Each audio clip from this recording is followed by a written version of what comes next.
Here we go. Got the war chant in the background. We're going to do a little bit of week one college football recap. What a weekend. I know, Mike, you're just coming back from New Orleans. Very good for some Florida State folks. And just hearing that war chant, being 2-0, it gives you a special feeling. Have you calmed down yet? Have you gotten over everything from the weekend? Just soaking all the great games, and then to see our guys go out there last night compete on that level. Have you come down off that high yet? Yeah, I mean, it's kind of you're still soaking in because we're not used to this, not used to Mm-hmm. FSU and national matchups, and we're always waiting for something to happen that went wrong. But it was certainly a great week for FSU. It's worked out perfectly, kind of how they wanted. Just they knew it'd be a battle, but they did enough and certainly got the job done. But yeah, it's slowly getting there, but it's still a massive step for this program. It's a massive step of growing as a program, and certainly a massive step for recruiting. It's a big deal for recruiting. Well, we're going to get into a little bit more. I know we covered some of the after effects of the Knowles game. We'll get into a little bit of that maybe later on. But let's talk about just what we had as far as week one. We'll go over the notable games. Not going to go every single one, but the games that involved ranked teams. We'll just mow through this real quick. Started September 1st, Thursday. Had a bunch of games going on Thursday. I know you were really invested in that Pittsburgh, West Virginia game. Hmm. Pittsburgh 38, West Virginia 31. I know you were watching that. We spoke during the actual game. You were kind of sucked into that one. Oh, Hmm. backyard brawl. What you think of Hmm. that game? Yeah, great game. Back and forth. I knew it would be close. You know, the West Virginia receiver forgot that you got to catch it before you run, and pick six and lights out. Pittsburgh. I will say this: like Pittsburgh's a lot better than I originally thought, because I thought with losing Kenny Pickett and then losing the Mhm. receiver to USC that there might be a drop off there, but they didn't look too bad. Defensive line got a lot of pressure, seemed to get a lot of sacks. Offense seems to be pretty, fairly explosive, both with running game, passing game, and certainly that's a big win for them to start the season. So I think they're going to be one of the top teams in that other division, the ACC. So I was impressed with what I saw from them. They were a lot better than what I originally thought. Yeah, I saw the transfer from USC. Caden Slovis had 308 in the tutty, 16 to 24. So it was a good first game for him. I mean, USC just seems to spit out quarterbacks. So he had a big day. JT Daniels also had a pretty good day, 214, two TDs. Did Yeah. throw a pick, although it wasn't it wasn't No. on his No. wasn't on him. But yeah, that was a big one. Big one Thursday. We also had a couple other ones. Oklahoma State just was playing basketball with Central Michigan, 58-44. I mean, just the Big 12 gets the rap that there's not a whole lot of defense being played out there, sparing Baylor. Of course, Baylor plays defense. Shout out Coach Aranda. He's old school. He plays deep. But the rest of that conference, man, oof. And then Wake Forest, I think, was the other one. They were over VMI 44-10. Anything stick out to you of those games? Just it's kind of the same thing what you see with the Big 12. A lot of scoring, but defense is optional. If you want to play a little defense, it's Yeah. optional. Yeah. But just going to be a lot of high scoring with a lot of those teams.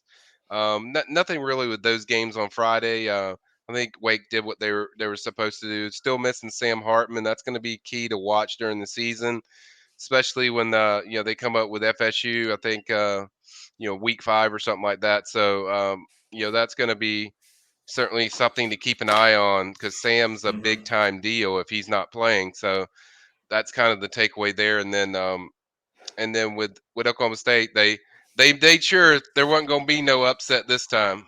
So even though it's high score, and they're like, yeah, y'all ain't upsetting us again in this house, but still high scoring offense. I was Hmm. surprised how many points they gave up, because last year Oklahoma State was pretty good on defense. They weren't bad if you look at Yeah. their top 10 categories, but this year, they're kind of trying to figure stuff out. But right now, it doesn't look good. Yeah, I gave up 22 points in the fourth quarter. It'll be interesting to see that Wake Forest game. I think that's going to be game, I want to say 5. I think it's going to Yeah. be game 5 for Florida State. It's going to be a home game in Doak. We'll see. Wake Forest has given the Knowles trouble recently, and so that's a big one. We'll see what that Wake Forest team can do. I know their quarterback's going to be out for a little while. We'll see if he's got a chance to get back. Hmm. That'll be an interesting game. So now we moved into Friday. Um, had some interest in the Michigan State Western Michigan game. They kind of sleptwalk. They Mhm. sleptwalked through this game. It was 21-13 in the fourth, and they were kind of getting hit in the mouth, had some issues on offensive line, and then they turned it up and they got 2 scores and they stretched it out 35-13. But coming in ranked top 15 in the country, it was a little interesting to see Western push them the way that they did. And really, I mean, it's going to be interesting to see how that team. There was a lot of buzz on Coach Tucker. Tucker got $1 million contract, had a great year last year, beat Michigan, had a heck of a season from Kenny Walker, and he went out there and he got a couple other great running backs, transfer from Wisconsin that he brought in. So ranked top 15. It was a little bit of a disappointing week for them, if we're being honest. What were your thoughts on Michigan State? Yeah, first game, certainly they were sloppy. I think at one point it was like 17-10, and then they Mm-hmm. started picking up a little bit, but they kind of did this last year too at the start of the year with the first game. They were really sloppy. The problem is you don't have somebody like Kenneth Walker to kind of lean on to kind of get you going. They still got players, few of your guys over there from Riverview, That's right. uh, but at the same time they got to figure this offense out. I think week 2 is going to tell us a lot. If they're sloppy again, then it's probably going to be more than just first game jitters or first game sloppiness. They got to get their offense going. So I think really that's going to be the key for me is I'm going to see kind of what they look like as far as the flow with their team. But yeah, that first game they certainly were pretty sloppy to come out of the gates. Yeah, and speaking of a former Riverview Ram, shout out to Charles Brantley. Had 10 total tackles, 6 solo, and a TFL. Charles is a guy who played for Riverview for a couple years, ended up transferring to Venice. Hmm. Great player, probably a Sunday guy, and it was a pleasure to coach him. It's great to see him have that success. Michigan State's been great to us at Riverview High School, all the way back from Aunt Campbell. Had a great relationship with Coach John Spray. Michigan State's been great to Sarasota, Florida, and Riverview just Hmm. in general. So it's great to see those kids go up there to East Lansing and do well. And we got a couple good ones. Jerron Glover's up there as well. So Yeah. that's cool. That's cool to see. So moving on down, we get into our Saturday games, and we'll just start here up at the top. Um, a team that I think is going to be the favorite. Make sure that that volume stays where it needs to be. Alabama 55, Utah State, nothing. I get it. It's Utah State. Utah State had a win over Connecticut, I think, first game of the year. Utah State's a solid program. We had a corner, Zahadri Jackson, who you know well, Hmm. just transferred from Utah State. He was a 4-year guy there. He's at North Texas now. But Utah State has made some noise out there in the Mountain West. And so it's not a team that you expect to challenge Bama, but 55 nothing. Bama took the guys out in fourth quarter, probably could have scored 70 something. It's just like the machine keeps going with them, and I know they feel very salty. Obviously, everybody knows how the championship game went last year. Georgia was just absolutely stacked, and they really kind of snatched that at the end. But Bama's going to tell you, they really wish they would have had a couple of those receivers that Hmm. hurt their knee, and that really handicapped them because they couldn't take the top off Georgia's defense. So it'll be interesting to see if Bama plugs those holes this year because those two look like they may be on a collision course. Very impressive game from Alabama. What are your thoughts on Bama just in general going into the season? I think they're a lot more seasoned on the line, their offensive line, defensive line. They always have 5 stars, but they're a little more seasoned as far as what Alabama's kind of used to. And then they probably have the best player in the country and Bryce Young playing on their team. So Bryce Young's just a freakazoid. Damn near tried to pull out the whole game in the national championship game last year against Georgia. But when he has weapons, he's scary. They got the Georgia transfer over there. They got Georgia's best receiver coming over there, so that's certainly a plus. He had a touchdown in the game, and now these Mm-hmm. guys that were playing last year that were young, they got experience. So they got guys. They're gonna be ready. Alabama's Alabama. Nick Saban's gonna have them ready.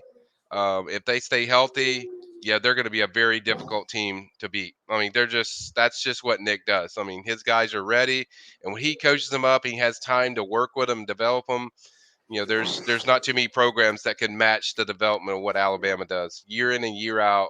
They're the reason. There's a reason why they're the standard. There's a reason why they're in the title game nearly damn near every year because they know how to Mm-hmm. develop kids. They know how to get kids in the NFL, and they have the Yeah. best coach in college football. I mean, he's phenomenal. Yeah, and just looking, they got Will Anderson back. Last year, Will Anderson was really an equal to Joe Bo Hutchinson. Jermaine Johnson, some of those guys coming off the edge. Great edge class in the NFL this incoming year. These guys that are rookies in the NFL now this year, great class last year.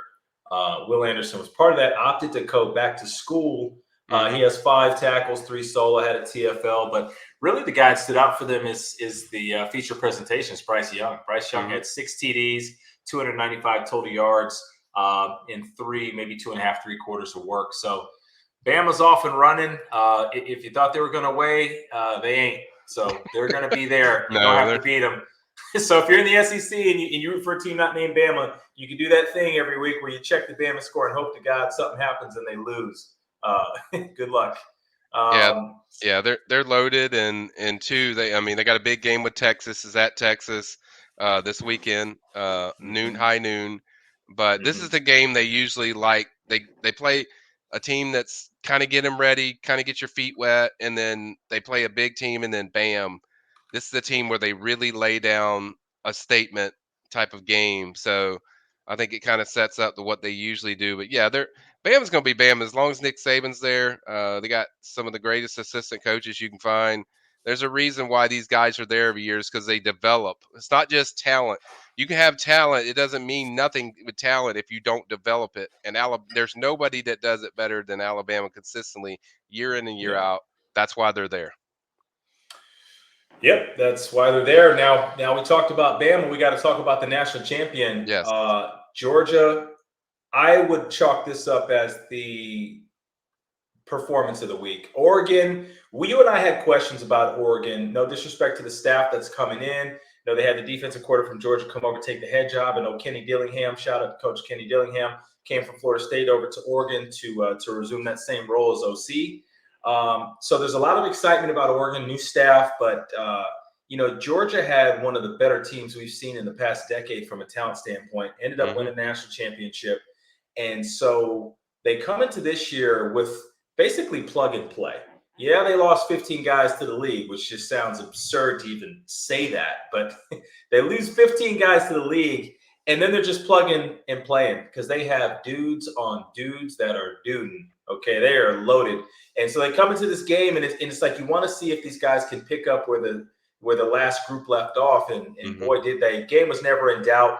27-3 at halftime. Georgia rolls 2 quick scores and they're just off to the races. It's 49-3 is the total. And when you check out the box score, I mean, it's just total domination. They were just on Oregon's ass from the very beginning of this one.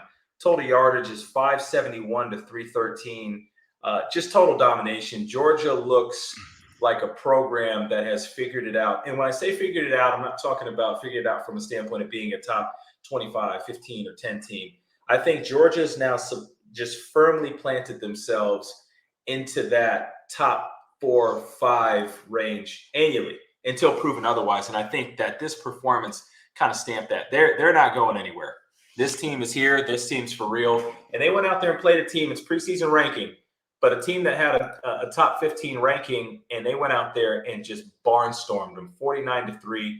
Mike, I walked away extremely impressed with Georgia. Know a lot of Georgia folks, and Hmm. I know they were really excited. And I think they got a damn good reason to be. This team, I don't see this team losing in the regular season. I'll just put it like that. Yeah, I mean, what Georgia does, and they've done this the last 3 or 4 years, is when you play these guys, physicality wise, they take it to another level. It's like Oregon has some Mm-hmm. talented players. Justin Flo's a 5-star linebacker. Good, great Mm-hmm. player, solid talent. Oregon has those guys, but it's a different level of physicality when you play Georgia. You need somebody like the way, style the way Alabama plays to match that. And if you can't match that physicality that Georgia has, you're going to get steamrolled, and that's exactly what happened. Georgia doesn't have the same caliber of running backs they had last year. Those guys are freakish. Zamir White, all those guys. They do still have Kendall Milton, who's really good. Return a lot of guys. They have a steady stable of 3 backs they use. Last year they had James Cook, Zamir White. I mean, they were loaded last year. But Mm-hmm. and then they have one of my favorite tight ends in Brock Bowers. I think that guy's an absolute freak and probably the most Yes. athletic tight end I've seen out there. Outside of the kid from Notre Dame, he's probably my top tight end that I love. Brock Bowers is ridiculously good, and then Stetson Bennett. You always want experienced guys to run the show, and he does a really good job running it. And they're just an efficient as far as what they call the way they run their offense. They're really getting into a flow of what they are. They know what they are consistently, and I I mean with Oregon, they have former FSU defensive offensive coordinator Kenny Dillingham there. Obviously, Dan Lanning from Georgia is also there. But you don't want to have your first game as a new offensive coordinator against Kirby Smart in this defense. So that was a tough call. And the thing with that, you also have Bo Nix, who's just the dude plays wacky crazy. I mean, just sand sandlot football with that dude, and it's hard to really establish something when you have a guy that just is like sandlotting out there. So Oregon has some talent, but they're gonna have to figure out what their identity is.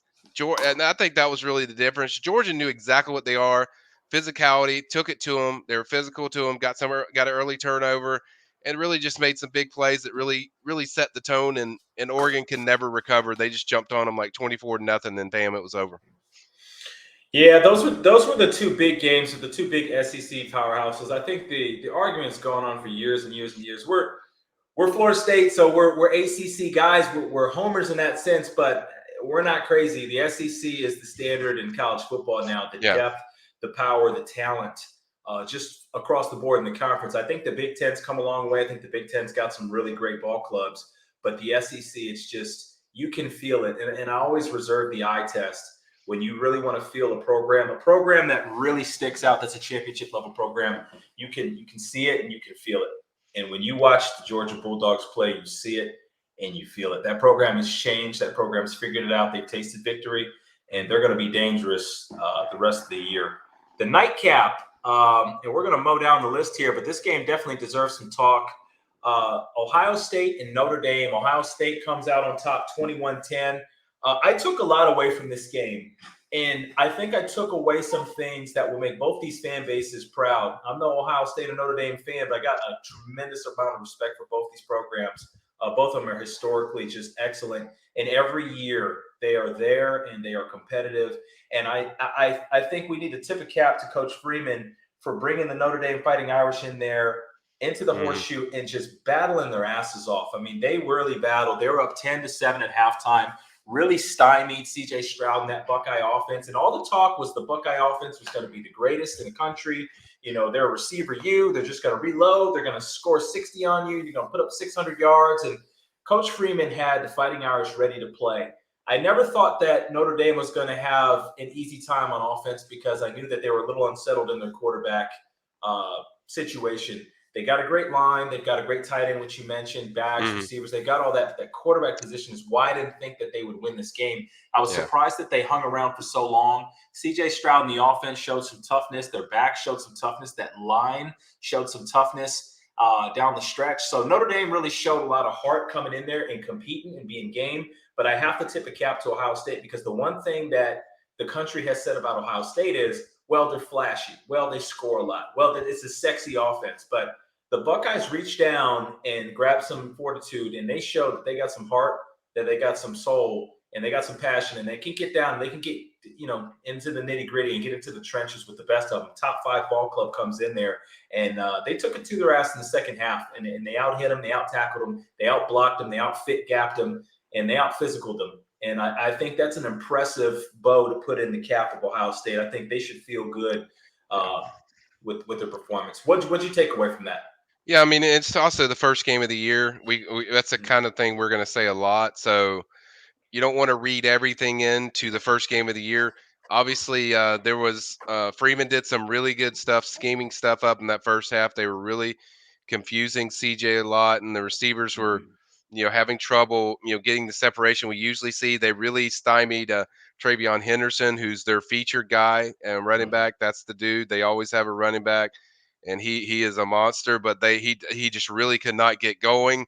And then Notre Dame took a little lead, but as you point out, it's like it's going to be a work in progress with Notre Dame's offense to find out what they are. It's kind of that's why you play a lot of these games early, and it's why probably Notre Dame scheduled it was We want to figure out what we do good on offense and what we do, what we do with the running game, what we do with the passing game, and certainly they're still figuring that out. I was impressed with Notre Dame's defense, the way they played. I like their front. They played well, and then Ohio State. They still have some talented receivers. They showed that late in that game in the second half. CJ Mhm. started to find a little more creases. And then once they got that big play to go up 14-10, you felt like the momentum was just shifting. And then Yeah. they got another one to put it away.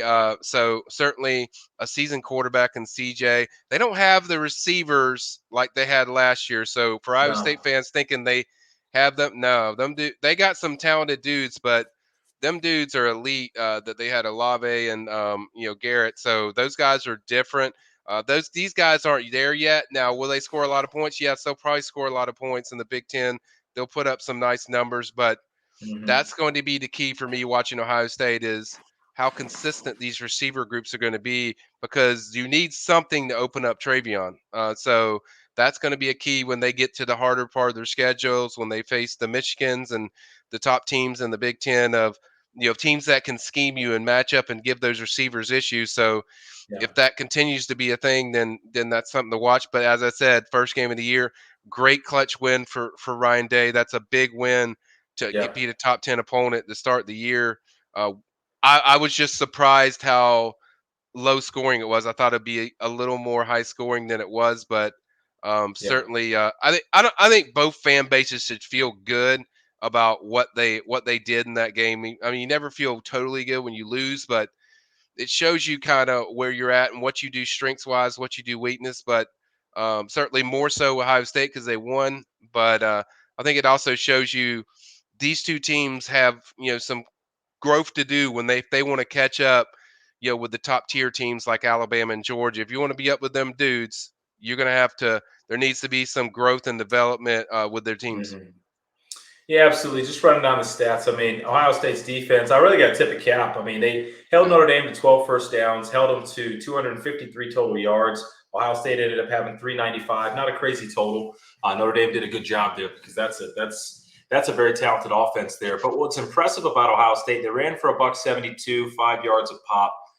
Notre Dame 76 yards, only 2.5 a pop. So that tells me that Ohio State's done some work on that defensive front because last year there was a couple games, the Oregon game, Michigan game stick out, but they just got Hmm. owned. Just got owned up front. I mean, just got moved out of the way and kind of slapped around. And this is a good Notre Dame front with good athletes and they're physical. Hmm. And Ohio State overmatched them. So if you're an Yeah. Ohio State fan, you may not win ball games the way that you won last year, but you're going to win a lot of ball games. And you might be improved, and it might bode a little better for you at the end of the year. Um, yeah. Moving on, going down to our man, Jimbo Fisher. Had a lightning delay. This was a weird game. It was not overly impressive from a statistical standpoint. Ends up being 31-0 over Sam Houston State. They had a lightning delay for damn near 2 hours. I kept Yeah. checking to see when it was kicking back off, and it felt like it just wasn't going to start again. So lightning delay really kind of marred that one up. Ended up being 31-0. Jimbo Fisher rolled up 497 yards total offense, only gave up 198. Little disappointing on the ground. A&M only ran for a buck 10 on 32 attempts, 3.4 yards per carry. Um, what do you take away from A&M? This is a sexy pick. This is a trendy pick because Jimbo just signed the top recruiting class in the history of recruiting, like Hmm. ever. 9 5 stars. That's never been done by anybody. And so those guys are young. He's still infusing his talent. Haynes King, wins the job there in kind of a surprise over Max Johnson, the transfer from LSU. And Hmm. so I think there's a lot of things they got to get going on offense and having, played for Jimbo and Jimbo really well. He's very, very stubborn. He's a stickler. He's going to run his stuff and he's going to run it Hmm. the way he wants it run. He's not going to run a certain game plan to try to put up 60 on a certain opponent. He don't give a crap about any of that. So take that with a grain of salt. But what'd you take away from this A&M team, and what do you think their ceiling is? Yeah, I mean, I think this. I mean, I know Jimbo well, and the other thing I know about Jimbo is I would not want to be at the Texas A&M practice on Monday because that's going to Mm-mm. be. It was sloppy. First part of its first game, part of it's just execution. When you're not running smoothly, part of it's like weather stuff kind of mucks things up. But I like this team a lot. I still like them a lot. You're still dealing with a new quarterback, even though he's a 5 star in Haynes King. So I think you still have to work out the kinks. That's why you play these first games. I think Texas A&M is fine. I'm not even remotely concerned about the team. Their front, it can rival anybody in the country. I mean, their defensive front is ridiculously good. It's elite. It's very elite. So they're going to be Mhm. really good. The receivers are going to come along, and then I think he'll find his back. So where he goes, I'm not too concerned over week one. I don't really put a lot of solitude in. Just like I didn't with Michigan State, I'm not going to beat Texas A&M up too much about it. That Yeah. first game of the year. Now, if it's a pattern, which the second game of the year, that's different. But if it's the first game of the year, I'm not the concern. I've seen Jimbo do this, whether he's at Florida State, wherever he's been. He's had slow starts in certain games to start the year. So I'm not really that overly concerned. Now, if it becomes a pattern, that's a different story. But most of the time, as we've seen with Jimbo's teams, they really gradually take a huge jump when it comes to the second and third game. So I fully Mhm. expect you'll see a kind of a different one. And I don't know if they still play them, but usually Texas A&M plays Arkansas. That's a game that I would be very intrigued with because Arkansas is a Yeah. very impressive team. Yep, and we will be in College Station checking out our man Jimbo in a couple weeks, and another good buddy of ours, a Kane fan, Gino. Hope to see you there. We'll be in College Station night game, 8 p.m. A couple weeks. Going to be the Canes coming to College Station. So we're going to find out what's what. We're going to see who's who. We're going to get to those Canes a little later, but we're going Yep. to see what's up. Moving on, big game. Got a lot of Florida friends. I know you do as well. This was a very interesting game, and we're probably going to get into this pretty in depth. Utah comes in ranked number 7, the favorite in the Pac-12. They come into the Swamp. Now, having been to the Swamp and having seen it up close and personal, it is one of the probably top 5 toughest places to play. I mean, it is an incredible atmosphere. It's second to none. It is just a truly awesome place to play a football game. Anything can happen in the Swamp. Gators come in there. You've got AR, Mr. Richardson comes in second year. Now, we've talked about him a lot last Hmm. year. I liked him last year, even when he struggled with the pass. There's something about that kid I just like. And I'm no Gator fan, obviously, but I like that kid. I like his attitude. I like his moxie. I like his confidence. I love the size and the stature and the build on him. And he just has a poise to him. I sensed it last year. And this year, I felt like this game was going to be interesting because if he grew as a player, then this game was going to be interesting. And when we look at the stat line, he played a clean game from a standpoint of turnovers, had 168 in the air on 17 completions, 24 total attempts, but he had a buck 06 and 3 TDs on the ground, had a Hmm. crazy whirling, spinning 2-point conversion. That guy just makes plays, and he gives the Gators a chance in pretty much any ball game. Georgia's going to be a tall order. We'll get to that one weeks Yeah. down the road, but they have a shot in pretty much every ball game with that kid, and they're growing the belief.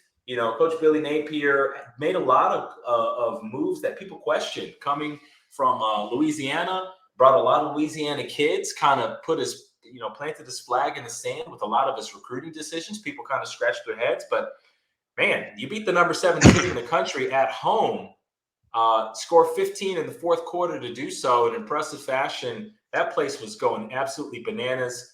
I was very impressed with Florida. I think Florida fans need to feel really good. I think they've got something in this Richardson guy. I think scouts are talking about him being a high draft pick for a reason. Even though he's a bit of a project at quarterback, we've seen this time and time again in the NFL with Lamar Jackson, Trey Lance, Justin Fields. We've seen guys who kind of are projects or not refined go Hmm. there, get drafted high, and do really well. And I know you're going to get into this, but this game it had to be frustrating for Utah. Now, Utah comes off a Rose Bowl loss. First of all, Pac-12 champs, but they come off a Rose Bowl loss in which every DB that they had was hurt.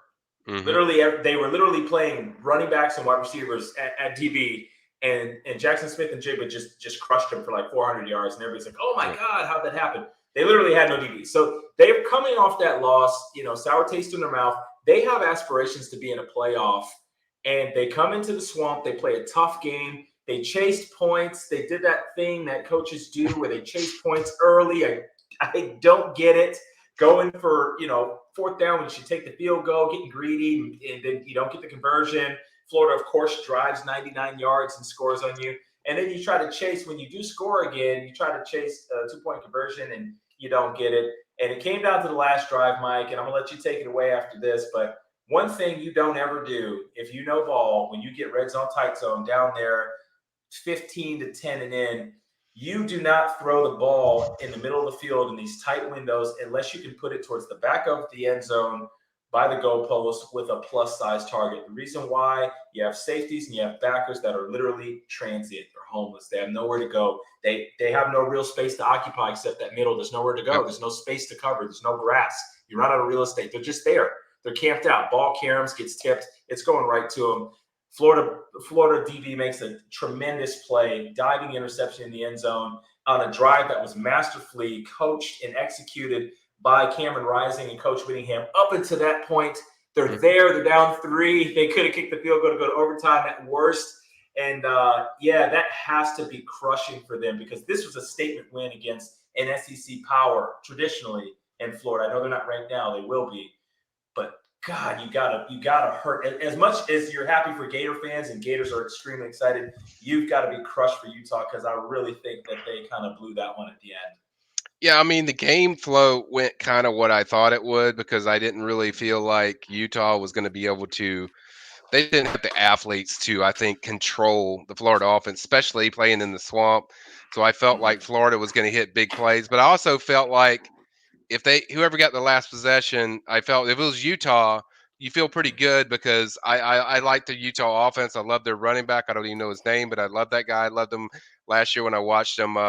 In both in the Rose Bowl and just throughout the Pac-12 Yeah, season. Tavion Thomas. Yeah, I was very high on him. I think that's an NFL back. He's going to play a lot of years, and so I think the flow of what they were doing was going kind of as advertised, and then they and they were still it was on script of what everything they wanted, and in that final drive, that's the last thing you do is throw in the middle of the field with on a 5 yard when there's 5 yards to go. You just don't do that. Probably should have did a Mm-hmm. lot of stuff like a slip screen with a receiver or something that gets to the edges. Edge. Either way, you never throw in the middle of the field near the 5 yard line unless it's a man on man's type of situation. You don't do that. Even if that guy didn't pick the ball, they had 2 other guys there that probably could have picked it too. So as far Mm-hmm. as that play, yeah, it was a bonehead play, and that's going to be crushing for Cameron to deal with for a while. But that's football. Made a bad decision and just atrocious decision. One of the worst I've seen as far as inside the 10. But and they also had the ball inside the 5 before, and they did get no points again. So, got to score inside the red zone for those coaches out there or upcoming coaches. Like, take the points, guys. When in doubt, get the points, Mm-hmm. especially when you field goal ties the game. You know for sure you're Yeah. going to get a field goal. So why would you push it? So Right. that's just kind of a rule. As far as AR, he's local talent from Gainesville. I know AR very well, and I also know Billy Napier really well. And it's a great connection and type Mm-hmm. of guy for AR to work with. Mm-hmm. He's never going to be a crazy passer. He's not Bryce Young. He's not that type. He's not CJ Stroud. No. He's not that guy. He is an incredible athlete, though, and you have Mm-hmm. to keep him bracketed. Yes. You cannot have guys let him get to the outside because he showed in that 45-yard run. He's going to make you pay because he's a hell of an Man. athlete. You've Man. got to bracket him and make him throw the ball and get guys in his face, kind of how Georgia did when they played against them, where he turned the ball over 3 straight times in like 40 seconds. So you Yeah. got to do stuff to make him uncomfortable. So I just really wasn't surprised um, that Utah struggles so much defensively because that's what a lot of the Pac-12 teams do. They just don't have great defenses. I don't think they have the athletes to match up with a lot of these teams that kids like what Florida has on their team. Top athletes that are they're just a Yep. different level of athletes. So big win for Florida, even if it was very fortunate. They got the Mm-hmm. job done, and winning's winning. I know that Winning is more. winning. I know that more than anybody. So doesn't matter how you get there. They got the job done. It's a big momentum win for Florida just going into the season. They got Kentucky next week. Sure, they want to get some payback Big. on them bad. So, but I was pretty impressed with. I liked what the AR played within himself. He didn't try to force things. That's what I Hmm. saw him do a lot last year. He was kind of forcing it at times. This game, he was very under control. And hey, if you're going to give him those running lanes, he's going to take it. So for future teams that play Florida, you might want to bracket him. You might want to have guys out there to force him to throw the ball. Yeah, I mean, I agree with what you're saying on AR. I'm a fan of them just watching them because I feel like I love to see universities kind of get their guy. And I mean, at Florida State, we've had our guy several times. We've had three Heisman's at quarterback. We've Yep. had some great guys, EJ Ponder. I mean, we've Hmm. had some really good guys come through here that were our guy. You know what I mean? And now Florida's obviously had Danny Warfel. They've had Tim Tebow, of course. And I'm Yep. not saying that AR is on that level. But what I am saying is that he feels like a Florida guy. And it's Yep. exciting to see that fan base really rally around him. He's a fan favorite already, and I think he's going to have a hell of a year. Yeah. Um, And, the, the the the other last, thing I was going to say is the other thing I liked about, like, with a quarterback like that you're developing and working with, I liked how Napier on that 4th down and 3, he stuck with his guy. He didn't just kick the field yes, goal. He went with him and said, "Hey, let's go get it." And that's yeah, going to build a lot of confidence when you have a coach. And that's what I've dealt with. I've known Napier. He was assistant coach at Clemson. He was assistant coach at Alabama. Was there at a mhm. cup of coffee at FSU for like a week, and then he got the Alabama job. Yeah, But I know Billy really well. He's a very calm guy. He's not like your for Florida fans out there, he's not like your usual Florida coach that has an edge to him. He's kind of more laid back, and he's kind of just he's under control. And I think Florida fans will like him a lot. But you're going yeah, to have to adjust to kind of his personality. But that really stuck out to me. I'm far from cheering for Florida, but I was very impressed the way he stuck with his guy and said, "Hey, I trust you. Let's get this 4th down and let's win this game." yeah. Great win for the Gators. Congrats to all the Gator fans. I know a lot of them got a lot of close ones. A lot of kids used to play from at Riverview. Big Gator fans. I know they're excited, and you Yep. should be. You got a hell of a quarterback, and I think your team is deserving of a ranking, and you will be ranked come tomorrow morning, and you should Right. be. Utah, you hit on it. Last thing before we move on from them, you hit on it about the athletes, and they no, they don't have the athletes to match Florida athlete for athlete. So if you're Coach Whittingham, you come in there and you say, listen, guys, we got to execute and we got to play close to perfect ball. And we have Hmm. to execute and we have to play clean. And they played clean except the last play. There were three Yep. penalties, only 15 penalty yards on the game. Those were all false starts. And then they had the one turnover, the one interception on that last drive on the last play.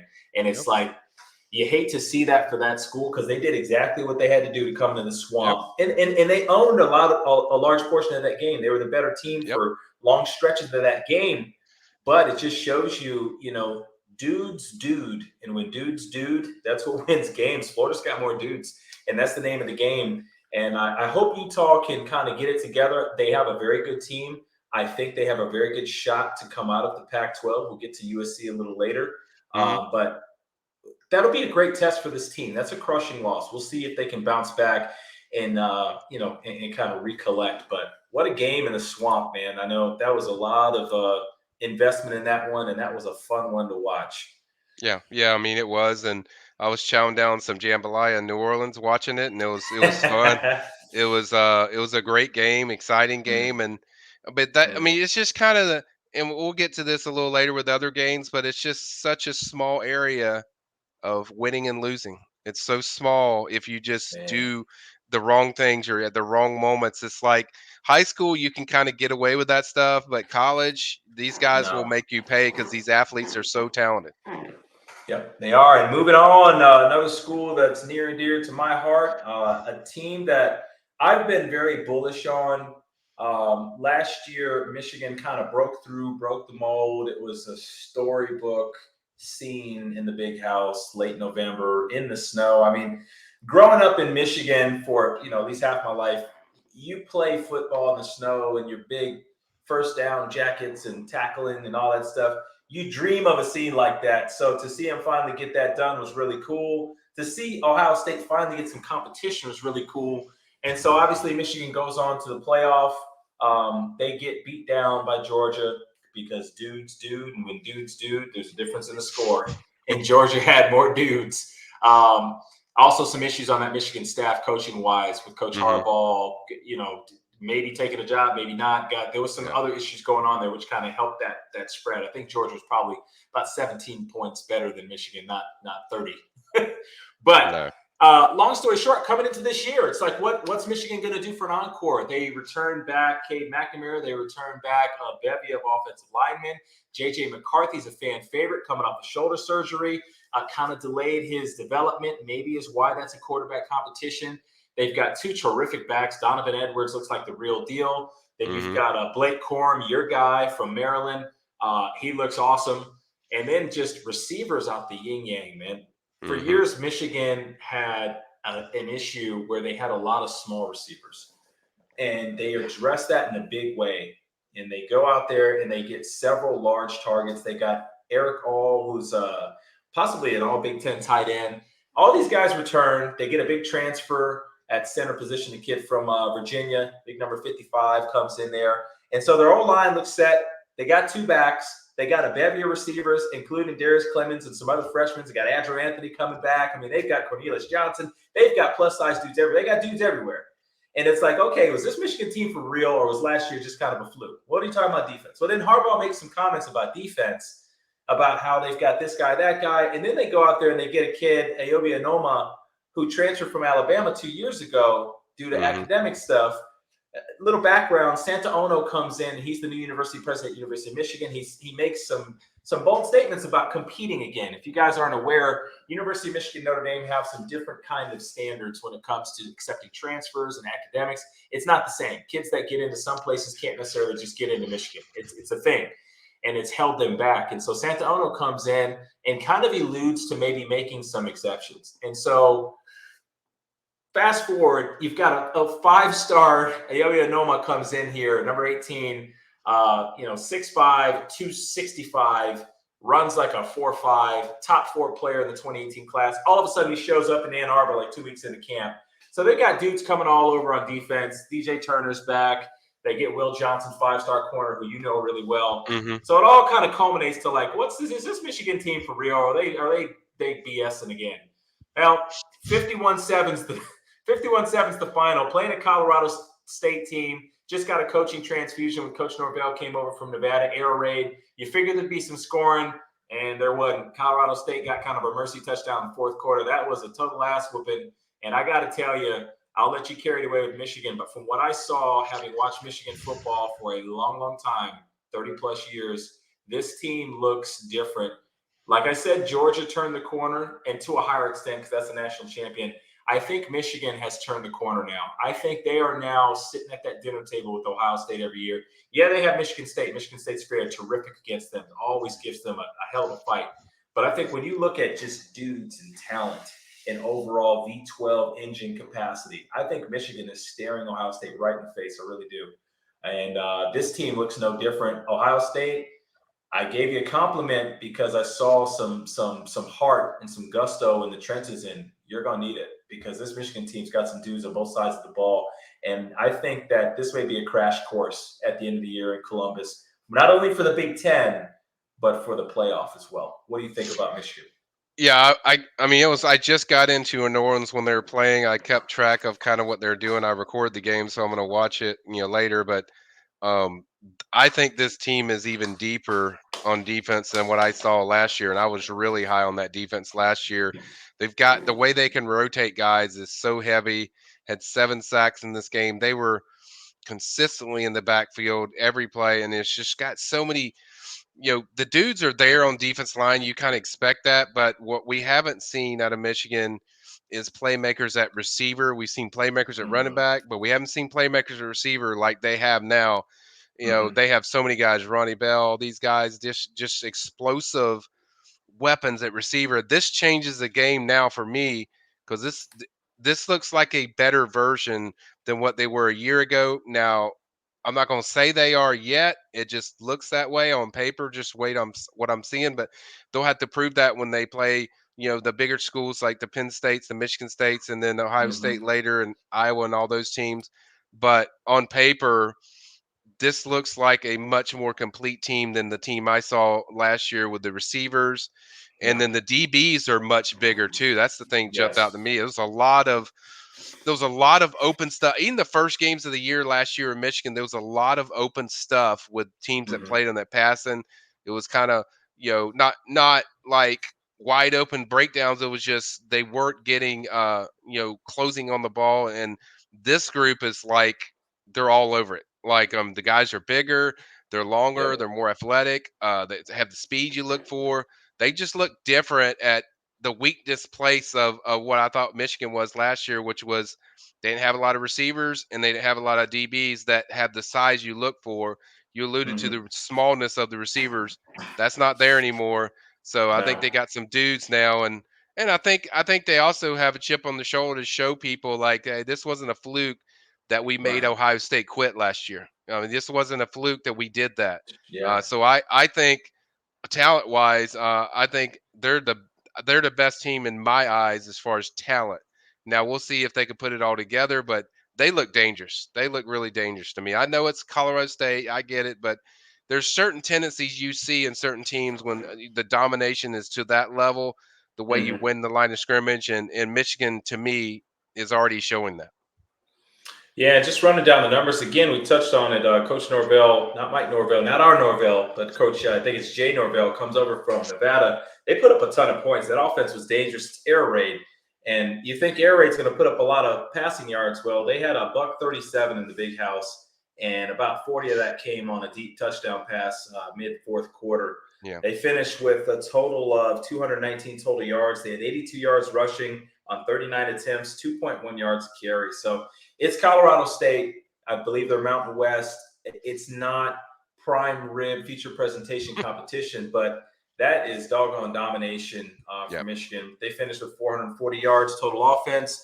The ding that I'm going to give Michigan is Cade McNamara still looks tentative, and it still looks like the decisions are a step slow. And I think this is going to be a storyline for Michigan going into the meat of their schedule, which doesn't start till game 5. They have a road trip there in Iowa that's going to be a little freaky deaky down there in Iowa. Hmm. They tend to get up for big opponents. See, ask Ohio State. Michigan hasn't won there in 20 something years. But Michigan's got to get this quarterback thing figured out. I personally think that it was going to be JJ, but JJ hurt his shoulder. JJ's the 5-star, phenom quarterback. He flashed a lot last year, but he hurt his shoulder, so he missed a lot of training, missed a lot of weight training. He's still a little thin. I'd like to see about 10, 15 more pounds on him.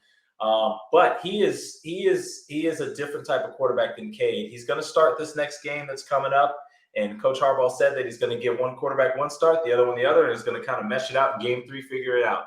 Michigan's got the benefit of a very soft schedule to start. I think UConn is game 3. So I mean, I don't. You could probably start Alex Orji game 3 and still win by 30 or 40 the way this team's matched up. But yeah, that's the ding I'm going to give on Michigan. They need to get that quarterback situation figured out. They named Cade McNamara team captain. He's obviously loved in the locker room, but I think there's a talent disparity between him and JJ. And when you get down the road and you have to have quarterbacks make plays, when teams come in and match you, Michigan State, Penn Yeah. State, Iowa, Wisconsin, and absolutely Ohio State, you're going to get in a situation where Cade is going to have to make plays. He can't just sit there and just stick the ball where it needs to go. He's going to have to make plays. Yeah, I was waiting for you to touch on to that, because I don't. If you got two quarterbacks, you don't have any, as far as I'm concerned. You can't have Yeah. two quarterbacks. You have to have one guy, one huddle. We saw that last year with FSU and Jordan Travis and Hmm. Mackenzie Milton. We've seen that.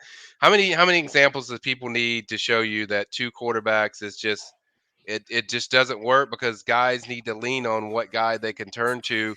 So Hmm. Michigan's going to have to make a call eventually. I like what Harbaugh's doing, giving it basically a tryout for both guys. One week it's going to be Cade, next week's going to be McNamara. Obviously McNamara to me is the most explosive, but Cade's the one you trust the most. Because Cade knows the checks, he knows where we're supposed to line up.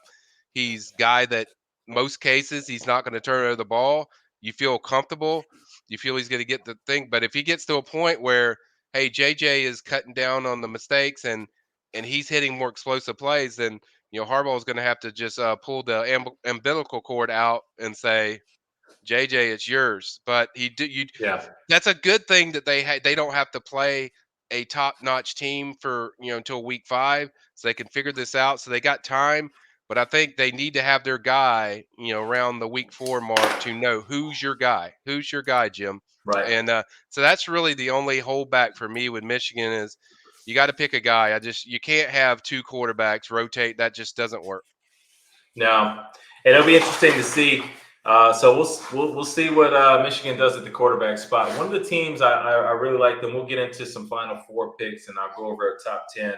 Okay. Michigan's going to be firmly in those talks, but get that Yeah. quarterback stuff figured out, Michigan, because that's going to be something that holds you back. Interesting game here because there's a lot of turnover in the just in the coaching staff, just in the program in general. Oklahoma Sooners come in ranked number 9. Coach Brett Venables comes over as the defensive coordinator from Clemson. Felt like he's never going to leave. I mean, felt like he's just going to be at Clemson forever. Just an outstanding defensive coordinator, a guy that could have been a head coach 4 or 5 years ago. Finally makes the jump, goes to Oklahoma, where he was a coordinator there. We know him well because he came into Tallahassee, put up a great defensive performance against us. 45-13.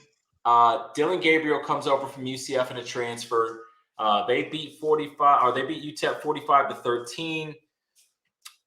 It wasn't an extremely impressive performance, but it was a complete performance. I want to say it was 28-10 at halftime. So they were battling. They were up, but they were battling a little bit.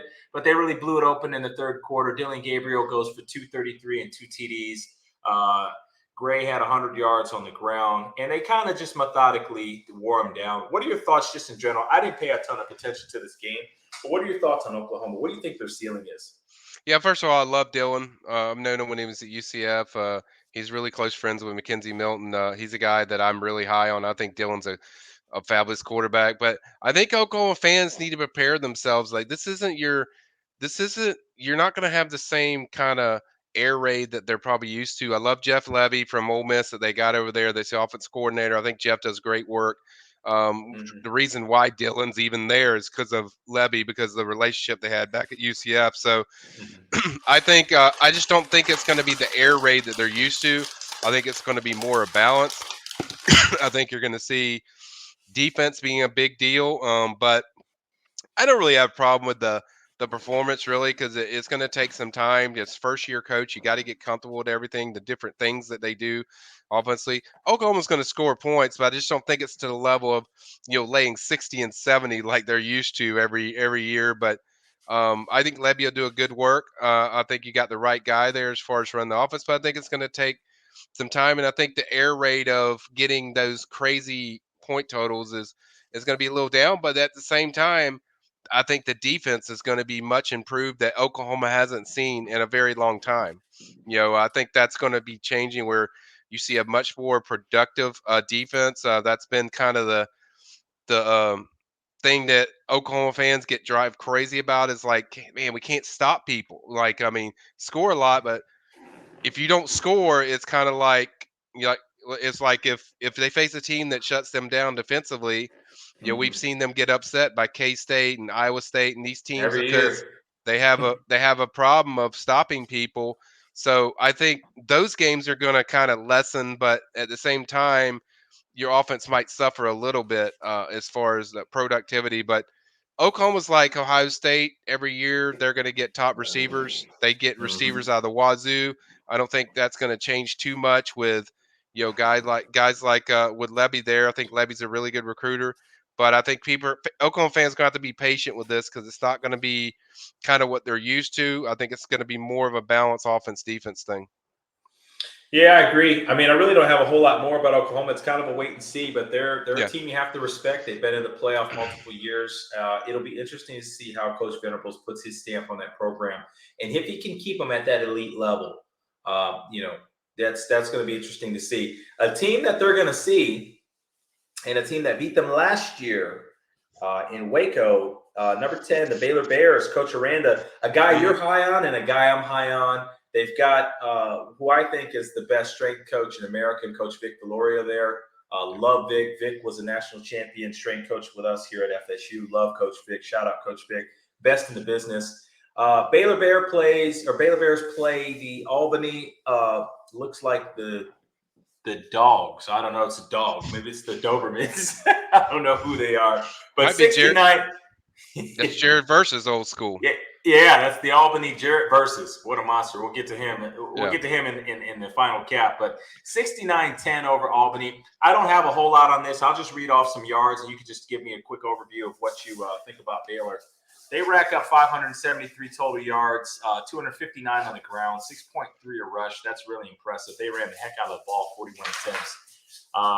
Defensively, only gave up 237 yards. Now, Albany is a smaller school, but they play some people. We scouted Jared Verse last year at FSU when they played Syracuse. So Yeah. Albany will step out and play, but Baylor Bears paying 69 on them. So they sent a message to the Big 12 that they're the reigning champs, and they're still able to put up 69. So that's pretty good for a team that's noted for defense. What do you think the ceiling is on the Baylor Bears this year? I think it's good. I think it really revolves around their offense. Obviously, that's a good sign, 69. But Aranda is obviously very good defensive coach. I love what he does with his defense. I love the way players react to his coaching. He's very good at that. He was really good at that at LSU. He's again good at that at Baylor, and that was a challenge because you're going into an offensive league, and he's certainly adapted himself very well. I think they're going to be one of the best teams in the Big 12, and it's going to be a pretty cool thing when you see Baylor play Oklahoma because I think you got two really good defensive minded coaches. Obviously, Aranda's already there, and then certainly we know what Brent Venables can do, but I think the sky's the limit for Baylor. I think they're probably the favorite in the as far as my opinion of the Big 12. But it's still very early. We don't know who's going to be the top teams, but I would say watch out for Renna. Yep, Baylor Bears, they're going to be making some noise out there. It's a team to keep an eye on. They're sneaky good, and they could potentially run the table out there in the Big 12, so we'll see. Moving on, the most disappointing performance from a ranked team, I've got to say, was the NC State Wolfpack needing some luck to beat East Carolina Pirates. 21-20. Field goal was missed at the end of that game. Extra point was missed on the tying touchdown. Would have been a tying touchdown. And my goodness, I mean, I don't want to offend any kickers. I think very highly of Dustin Hopkins and Graham Gano and Sean Powell and the string of FSU kickers that were there. But man, kickers, I mean, can you do your freaking job? You got one job, and you got to make field goals. And you got to make extra points. And it just bites East Carolina here. Try to pull off an upset. NC State, Coach Doran squeaks by, scored no points in the second half. Very disappointed in NC State, and they were being trumped up to be possibly Clemson's competition Hmm. out of that side of the ACC, and they just threw Florida State and Wake Forest kind of away with the Hartman injury, and Florida State still trying to be able to climb. Majorly disappointed in NC State, and I think they may be in trouble. That's not a good sign. They scored not a single point in the second half and needed some magic, some special teams voodoo to escape East Carolina with a win. Yeah, and I mean they have the preseason player of the year, Leary over there at quarterback, and that's just not something you expect. Now he's to cat at this. I mean, East Carolina is a tough place to play, has always been for NC State, but you shouldn't be struggling that much. And yeah, they got to get some stuff figured out on offense. I mean, you got the preseason player of the year, and you're damn near losing your first game against a team that you should beat. That's kind of a problem, and certainly is worrisome. And they probably should have lost that game. To be honest, I mean the guy missed a makeable field goal, missed an extra point, and kickers, man, they're weird. We try to treat them like players, but it's hard. Everyone don't. Nobody cares about the kicker until they screw up. So don't screw up. So your job's to kick the ball.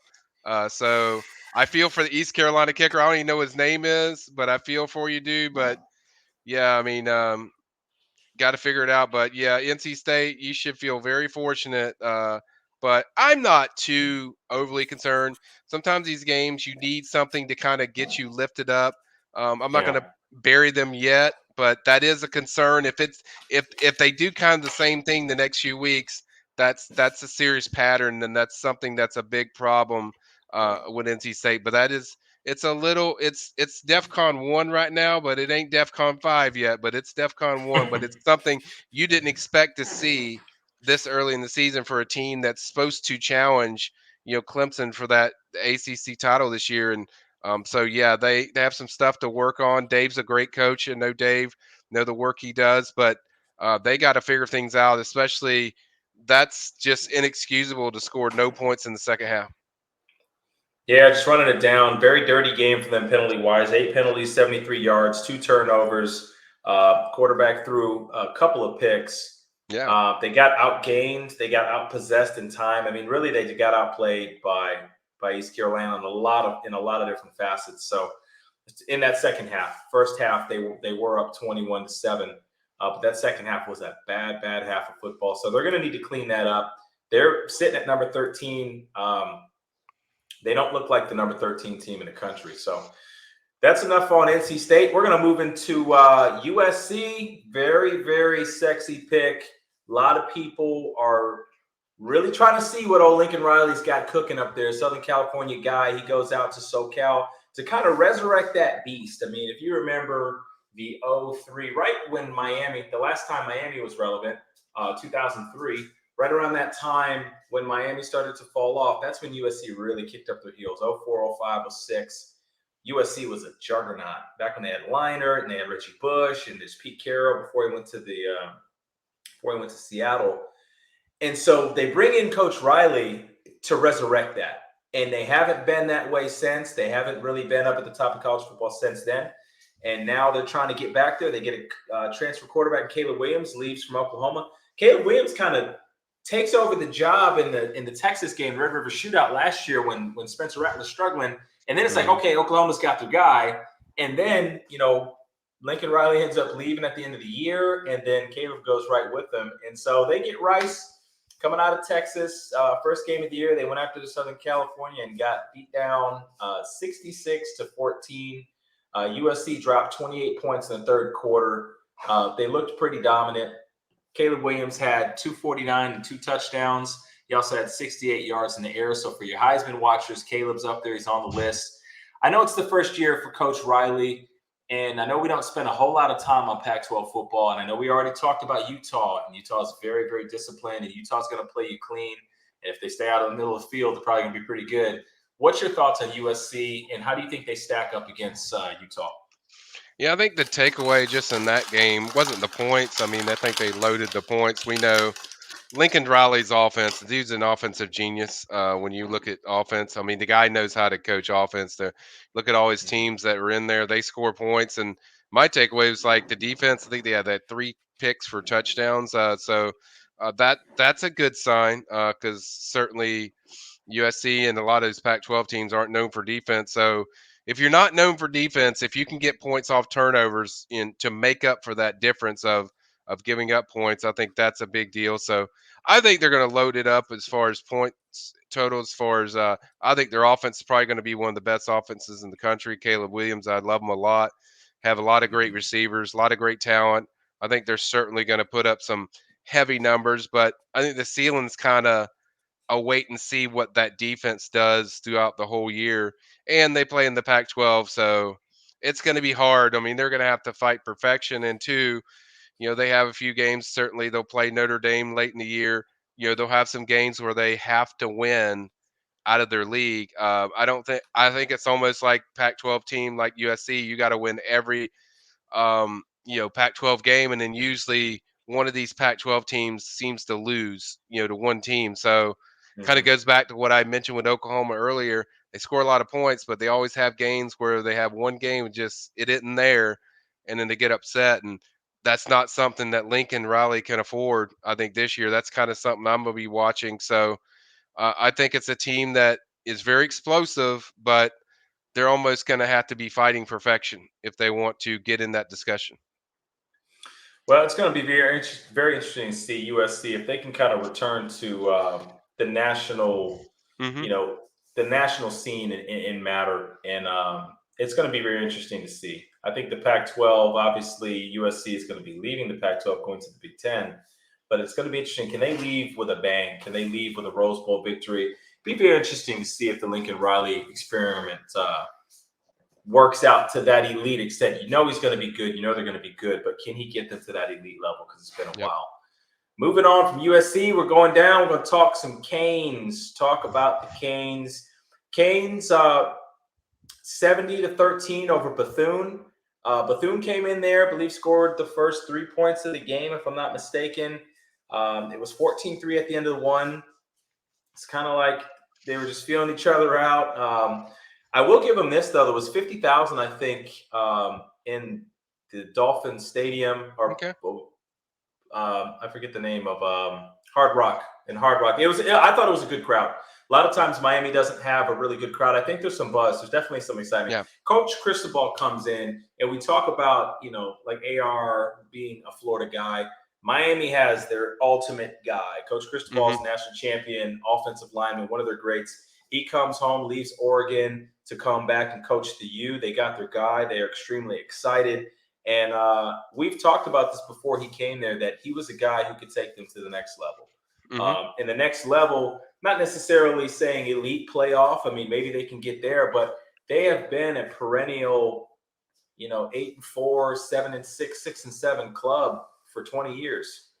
And they just have not been able to get over the hump. They went through Randy Shannon, then they went through Al Golden, then they went through Manny Diaz, and every coach was the guy. Every coach was the guy. Now they have the guy. Now they get a number one class under Randy Shannon, get a number two class under Manny Diaz. Al Golden had a bunch of good classes. And every year it's the guy. It's the year. They're back, they're back, they're back, they're back. It feels like finally they're going to get back to a higher standard with Coach Cristobal. First thing he did is he took away the turnover chain and some of the silliness. He's a no-nonsense guy. He's a very well-respected coach. I think Coach Cristobal is going to have his team playing a lot better football just across the board. They get up for Florida State every year. That's usually the one rivalry that they have. But I Hmm. think the Canes are going to play a lot better football. They roll Bethune. Bethune's obviously not a competitive matchup for them whatsoever. Bethune had three different quarterbacks throwing picks. I'm not sure what they were trying to do on offense. The first drive they had looked good. Canes settled down. You look just at some of the box score stuff. Tyler Van Dyke goes 13 for 16, 183, 2 TDs. Jake Garcia, who you know very well, comes in 7 Hmm. for 7, 88 yards. And they rack up a ton of stats on this team that was severely overmatched. One thing I'll say about this offensive transformation that they're going to go through is, does Cristobal's offense fit what Tyler Van Dyke was good at? Is Cristobal going to run a spread concept offense when Tyler Van Dyke was really starting to find a groove with Rhett Lashley and that staff, with Manny Diaz last year? That's something I'm going to watch. I know Cane fans don't want to hear that because they want to just say it's going to be beautiful, it's going to be amazing, they're just going to win the ACC year one. Um, but I think there's going to be a transition there. I think Coach Cristobal does not ask his quarterbacks to do some of the things that Tyler Van Dyke happens to be very, very good at and excel at, Hmm. which separates him. And that's going to be interesting. Not sure what Miami's got as far as an O-line. I'm not sold on the receivers. It's going to be something to see. I know they got some transfers in there. It's going to be interesting when they get down to play some more competitive teams, how they fare. You expect Miami to have athletes. They always have athletes, some of the best athletes in the country. In fact, every year they will Hmm. be playing more controlled ball. They will be more disciplined because Cristobal is going to bring that. But do they have the dudes? I'm not sure yet. Week one looked good, 70-13. They'll pick it up. They got Southern Miss this week, and they got a big one coming in a couple weeks. But what are your thoughts overall, just quickly, on the Canes? Well, I think the first week for them is mostly, especially as a first year coach, you're kind of figuring out what your identity is. I personally think their identity is running the football. I think that's what they do. They have three good backs I like a lot. I Mhm. think Henry Parrish is probably the best out of them all. They also have I'm I'm losing track of Jayton Knighton, running back, who I like a lot. But I think their running game is something they're going to lean on. That might sound crazy to Kane fans because you have TVD, but the problem is you're pretty. There's not a lot of game breakers at yet receiver. You have Mike Harley coming back. You have a few guys. You have Frank Latson that's coming over from Clemson, but you also have some unknowns of guys that you're trying to figure out what they do. So the big thing you want as a first year coach is you want to do something that makes your line comfortable and your team comfortable, and the thing that makes them comfortable, I think what it's going to be their calling card all year is going to be running the football. Whether that's you do some read options with TVD, who's a pretty good runner. He's not terrible, but you got to Mhm. be careful with that because it's a big drop off from TVD to Jake Garcia. As much as I love Jake, it's a big drop off. TVD's a is an NFL type quarterback. So you got to be Absolutely. careful. Got to be careful how you utilize TVD. So it's going to be a challenge. I agree with you that it's going to be interesting to see Hmm. how they juggle this when you play somebody like a Texas A&M and a Clemson who have really good fronts that you're not going to be able to run the ball. So you're going Right. to have to find a way to manufacture your passing yards, whether that's Will Mallory at the tight end position to kind of maybe loosen up some passing. I think these receivers are going to have to grow up eventually, and if they don't, that'll probably be the game. Things that struggle where the Canes lose some games this year of just their effectiveness as in that passing game with the receivers. But I think overall, if they're better than the team running up front, they'll run the ball. They'll do really well. But if they're facing a team that's really good against the run, it's gonna be challenging to fight until we see some growth in that. Yet that receiver room defense, they seem to force a lot of turnovers, but can't really gauge a lot coming off the team they played Bethune Cookman. But I think we'll see Hmm. more of that of just how good they are when they face some more prolific offenses like Texas A&M that can really match them athlete for athlete as far as receivers and running backs, and that'll be we can kind of dissect what they're going to do. And then the thing too is like at the quarterback position, kind of you mentioned it. Is Josh Gaddis going to be running this thing, or is it going to be the quarterback coach that they brought in too to help Josh mold him? Because Right.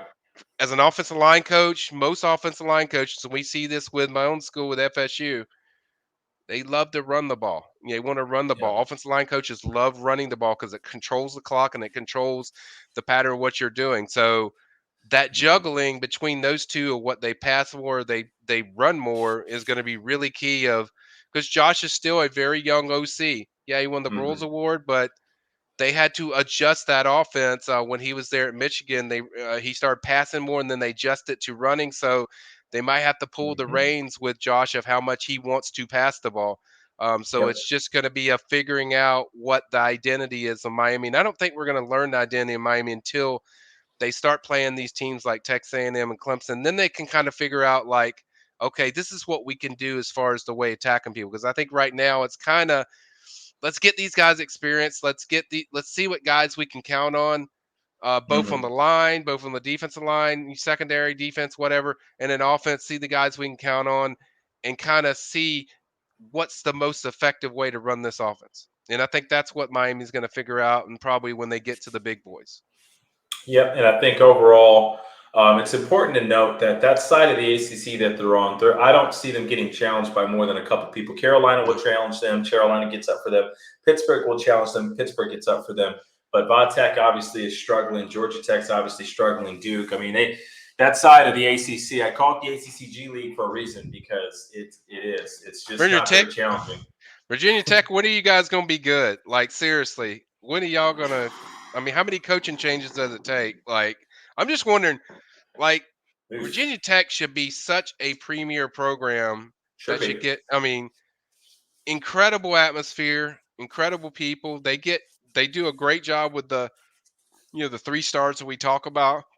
But Hmm. man, they do this almost every year where they lose to Richmond or Old Dominion or some team that they just who the hell is that? It's like what? How did that happen? So I don't know Virginia Tech. I mean, the ACC is so much better when Virginia Tech has a competitive squad. Absolutely. And what I was getting at is I think Miami is going to be favored in most of their games, but it's going to be interesting to see. Florida State's had their ups and downs. Florida's had their ups and downs. Both those schools have had losing seasons recently. Experienced some humility, really humbled, and the fan bases are both kind of rational. And I bring that up because I feel like Miami may be the least rational fan base of the three, where Miami feels that as soon Yeah. as they get a good recruit or they get a coach, or that's it, we're back, we're going to dominate 5 championships. Even though that's 30 something years ago, they, with the last one, of course, being in early 2000, but it'll be interesting to see if they're patient, because I think if they're patient, I think Cristobal is going to deliver and lift that program significantly. But the patience is going to be interesting. they seem to be a fan base that really wants instant gratitude. They want to come into College Station and they want to take it to A&M, and you have to be really worried. And the reason I say that is when you put too many of your eggs in that basket, where on that Saturday night you just want to show the world the Canes are back and we're going to come and we're going to get after their ass. We're going to show them. That's Coach Jimbo Fisher. Coach Jimbo Fisher faced you many times when he was at Florida State and you didn't do well. He knows Miami. He knows how to coach against Miami. He's got a loaded squad up there, and Miami could go up there and win. Anything can play. Miami's got some Hmm. players. They've got some dudes. Cristobal's a very good coach, but they need to be careful in putting too much pressure on that game because there's a deflation that comes if you don't perform that way that you want Yeah. to. And that can Yeah. spill into the rest of the season. And I think they're a very, very strong candidate to come out of that side of the ACC. Really, when looking at it, that side is just futile, and Miami should come out of there. But if they get whacked in College Station, and it affects their psyche and their just overall their mental, you know, ability to concentrate on the games that come after, that could really derail their season. So it'll be interesting. Can the Miami fan base stay humble, and can they be reasonable with the expectations? And can they just kind of see where it goes? Or are they going to stand up at the rooftop and shout, "We're back," before they're Well, I don't think the humble is going to part in, but knowing there? Miami fan, it's a very confident group. They love their Canes. They're passionate. I mean, the real fans. I'm not talking about the ones that are on Twitter that they never go to the games. I'm talking about real.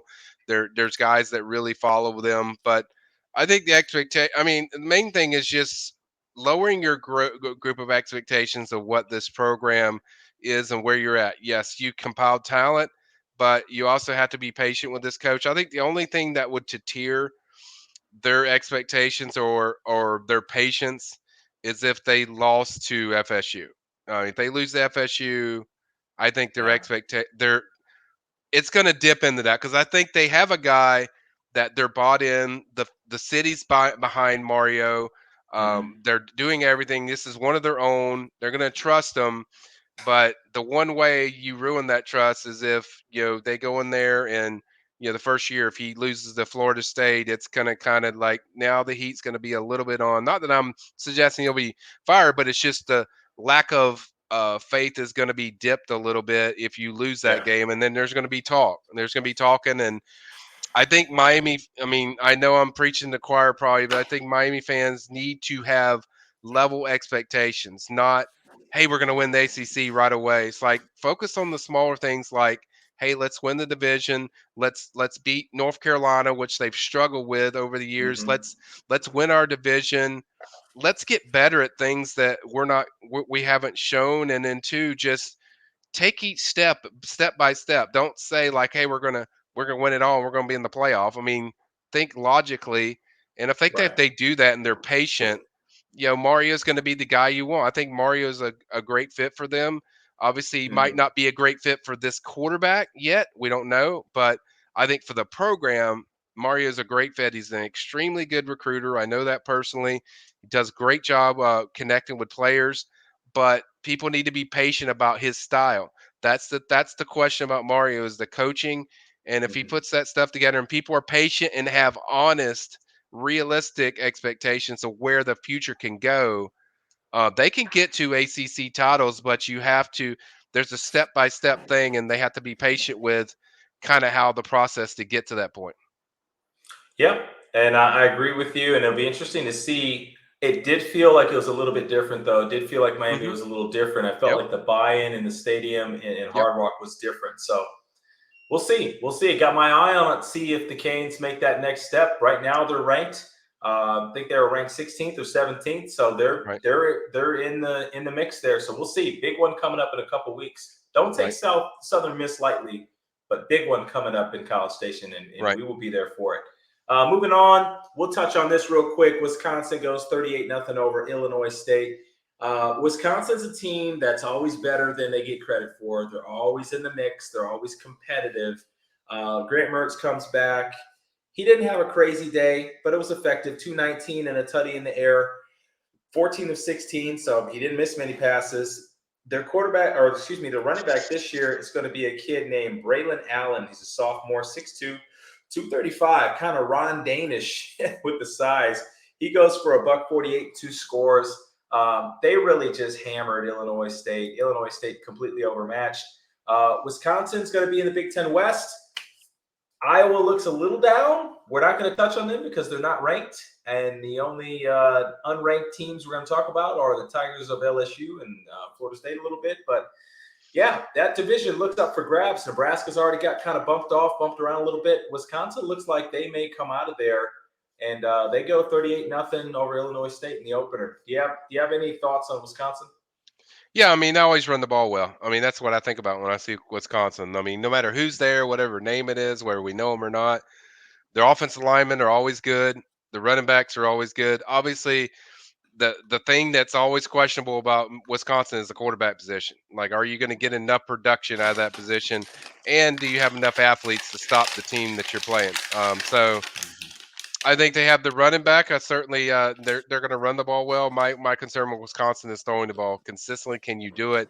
They haven't done it in a bit, probably since Russell Wilson was there when they were just tearing it up. I went to the Rose Bowl, Mm-hmm. but I don't. I think quarterback position is really my question with Wisconsin. I didn't like what I saw out of Iowa. I was very emphatic to Rico about that. I did not like what I They're saw bad. from Iowa. That was a bad performance. They're bad. Even though Penn State won at Purdue, I didn't like what I saw there. That there needs to be some improvement. I think it's Yep. clearly Michigan and Ohio State based on what I've seen so far. Mm-hmm. It's the first game of the year, so it's a lot of growth to wait. But seems like those two are on a collision course as far as what I'm seeing so far in the first week. Yeah, just touch on some of these other games. We've got rounding this up. We'll get to the Arkansas game. Kentucky 37-13 over Miami of Ohio. Big game coming up with Florida and Kentucky. We don't need to get too much into this. They overmatched these guys. They jumped on them early and they ended up whopping them. Kentucky beat Florida last year. It was a huge win for Coach Stoops. This is going to be a big game. It's in the swamp this year. Yep. Coach Napier's first go at him. Man, that's going to be a good one. SEC East. Jockeying for position early. That's going to be a big game. What do you think of this Kentucky team? And I guess we won't get into too much of a preview, but how dangerous are they in the East? Yeah, they're a little sloppy to start this game. I think the game was like 14-10 for a while, and then they picked it up and Mm-hmm. started pulling away. I think Mm-hmm. Kentucky is what they do. Last few years, you watch them is that defense. Their defense is very good. They're very good against the run, which is going to be fun to watch because we know what AR wants to do. So Mm-hmm. certainly he can run the rock. So that will be interesting to see how the test. I think Florida's gonna. I think Florida has it in their mind like a little, payback just to, that burned them a lot last year. So I think Kentucky will challenge them, somewhat with that run defense. But it's going to be a good game just to see because we really don't have a lot to pick on as far as Kentucky. So I think it's really going to see what Stoops can do there going in the swamp, and they almost beat them last time they were there. So Yes, they did. could be a test of if they could do what I mentioned earlier about AR and getting pressure and getting guys in his face and make him throw the ball. It could be interesting because Florida's still figuring out who their top guys are at receiver. So I think Mm-hmm. finding getting some pressure and maybe getting some early turnovers, could be interesting. But I still think Florida. I think Florida's going to want to send a message in that game. But it's a good early second week matchup. I like it. Yep. So Kentucky, Florida next week. That's going to be good. Kentucky goes ahead and handles business this week. We'll see what they do next week. Ole Miss 28-10, kind of a ho hum win over Troy. Yeah. Didn't really throw the ball that well. Had 433 total yards, only a buck 66 or buck 67 passing. Lane Kiffin. Could it be a situation where Ole Miss felt like they had more dudes up front and they outduted them up front, 266-60 in the rushing total. They averaged 6 yards a pop. 28-10, not super impressive. Ole Yeah. Miss is kind of one of those forgotten about teams in the SEC West. The SEC West is so loaded, but Ole Miss ranked 21.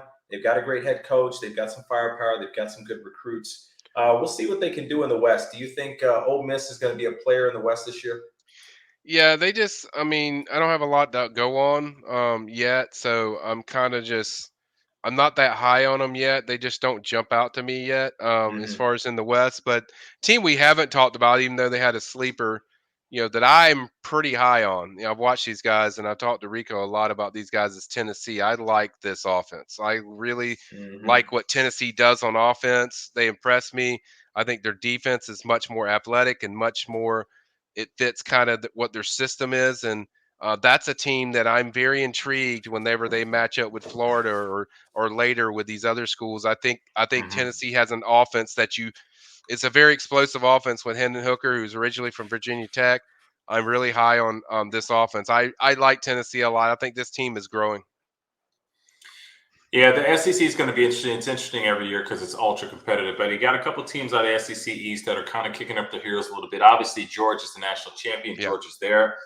I think Kentucky's ascending. I think Florida's ascending, and I think Tennessee's ascending. So it's going to be interesting to see if any of those teams can get to a top 15, top 20 type yeah, consistent standing. So that's going to shake itself out. Rounding out the top 25, Houston in this an absolute barn burner over UTSA, 37 yeah. 35.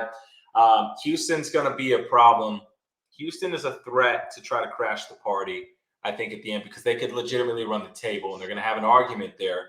Um, Houston beat Florida State a couple years in the Big Bowl. I think it was the Peach Bowl. Houston's had some success. They put some dudes in the league. Hmm. Houston's going to be an interesting one. And then you got BYU. They put up 50 on South Florida, 50 to 21. BYU's out there in the Mountain West. These are two teams that could potentially run the table and factor, but they're going to have to be perfect. I mean, you just got to, it is what it is. They can't have a blemish on the record. Do you see either one of those teams being able to crash the party? Houston scares me more than anybody because of that offense. BYU Mm-hmm. has a tendency of losing. They seem to lose one or two games during the season when they're outmatched athletically and scheme wise. Mm-hmm.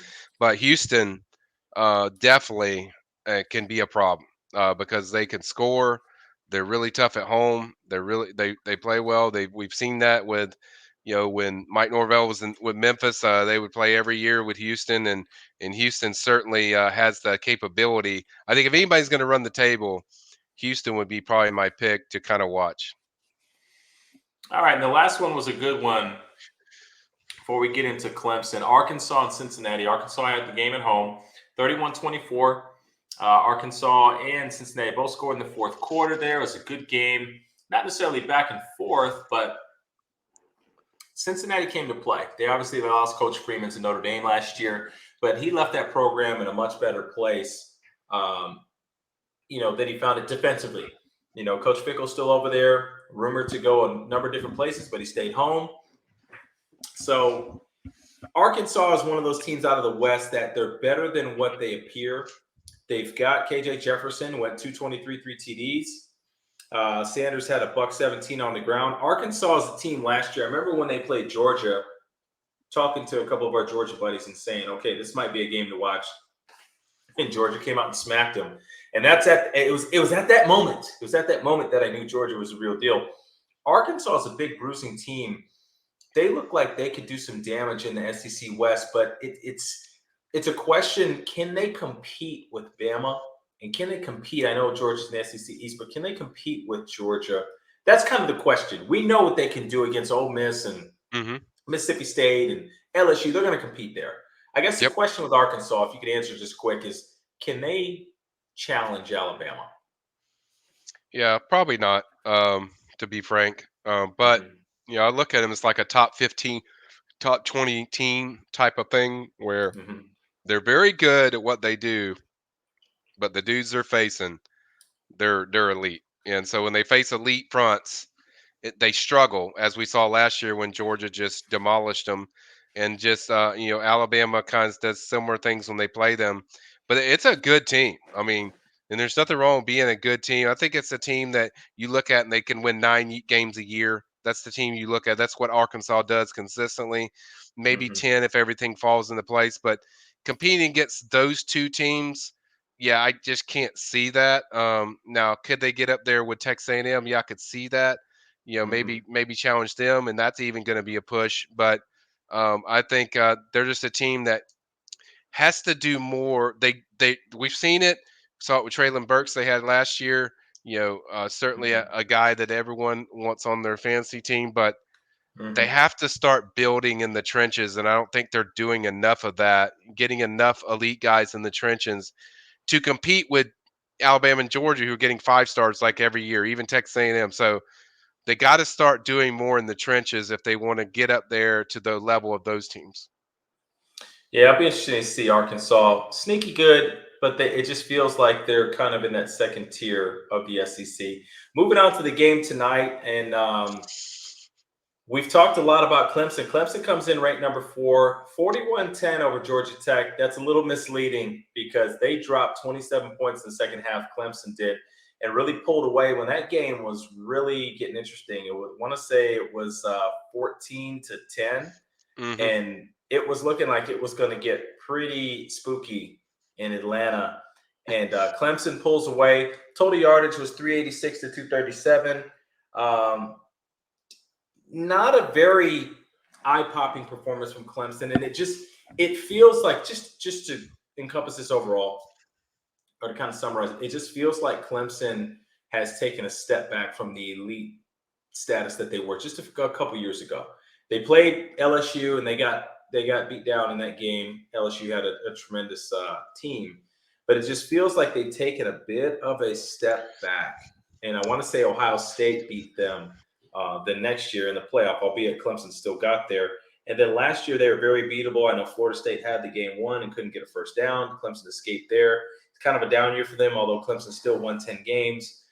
It just doesn't feel like this is the same Clemson. I know DJ Angalea, he was 19 to 32, 209 on the ground, or excuse me, 209 in the air, a TD, and he had another 28 on the ground, a TD. So Hmm. didn't throw any picks, but just I don't know. Will Shipley's a good player. It doesn't feel like Travis Etienne. It just doesn't feel like Mike Williams. It just doesn't feel like Nuke Hopkins.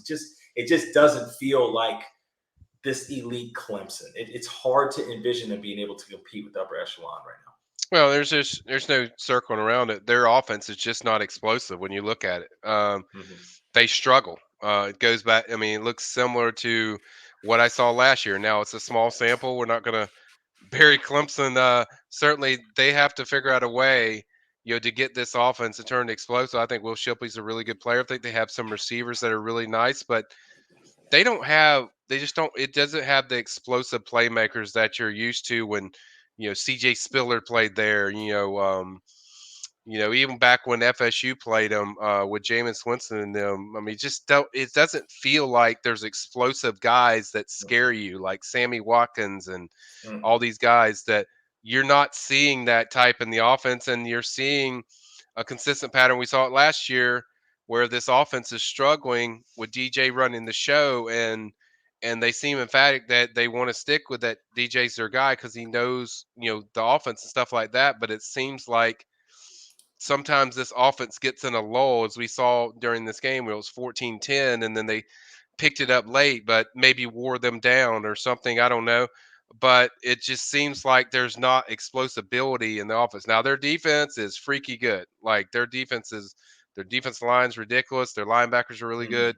Mm. DBs, they jump out at you, but that offense, it caused a problem for them last year. And so far, based on what we have, it just doesn't seem that explosibility. So I think it's kind of, you don't want to say, you say that, I'm not going to say they're dipping down, but it's come stale. As far as what I watch when I watch Clemson, it's just Yeah. really you're not seeing like explosive plays like what you're Hmm. used to when FSU was really good and Clemson was really good, and they're matching up just weapons back and forth, and they're attacking you, and you're and they're not going to be able to lean on this defense for so long because eventually, when Venable's gone, you're not going to get all these top 5-star recruits every single year. So eventually, Clemson has to start doing something with these offensive weapons to get more explosive. But right now, it just kind of looks similar to what I saw last year with Clemson on offense. Yeah, it's going to be interesting to see what Clemson. I know Miami feels really good about going into the Death Valley this year. It's going to be interesting to see how that game plays. Clemson comes into the next team we're going to talk about, and it's the home team. They come into Doak Campbell, and this is a game that you circled. Hmm. 2 years ago, you circled the North Carolina game. You hit it on the head. Norvell got the win. Last year, you circled the Miami game. Norvell got the win. You hit it on the head. This year, you circled that Clemson game. Hmm. and we'll talk about the Knowles. We talked about it last night. We did kind of a live reaction show, but just going over it real quick. Florida State jumps into the national spotlight down there in the boot. Major matchup with LSU. Brian Kelly's first year, a lot of anticipation, paying him $10 million a year. LSU's probably a top 10 team in terms of football talent. I know they come in the year unranked because people don't really know where they're at. They've got Deshaun Booty, however you want to say his name. He's an All American receiver. LSU was supposed to win. I think the line had them at 4. And really, to be quite frank, we can go into the numbers here. I thought Florida State kind of kicked the shit out of LSU for 60 minutes, Hmm. 56 minutes to be exact. They were up 2 scores multiple times. They outgained them. They outpossessed them. They looked more explosive. I think the thing that really kept this game in contact was lack of discipline, chasing points, which we got into earlier. Kickers got to make kicks when you get down there in the red zone, especially off turnovers. You have to get points off turnovers. They muff a kick and we get nothing out of it because we go for it on 4th down and we don't, execute there. Could have been up 10-3 at the half, 13-3 if you make the kick. Getting the ball to start, I mean, the game would have been over there. Unfortunately, we made some poor decisions. We let LSU hang around. We had 80 yards in penalties. A couple pass interference calls that were absolutely terrible, but a couple boneheaded hitting guys out of bounds, and it really it chops your gears because Florida State gets a tremendous win, 24-23. They block a kick, a play that should have not even happened because of guys. It's just craziness. I mean, we could do a whole show about this, but Hmm. the overall, I don't want to break down all the details of it, but the overall is Florida State makes a huge statement win on a national spotlight against an SEC West power. And a lot of people say, no, LSU's trash now. Well, LSU can't be trash all of a sudden because Florida State beats them. I think there's tremendous growth in the Florida State program. If you could just touch real quick, what do you think about the trajectory of Florida State?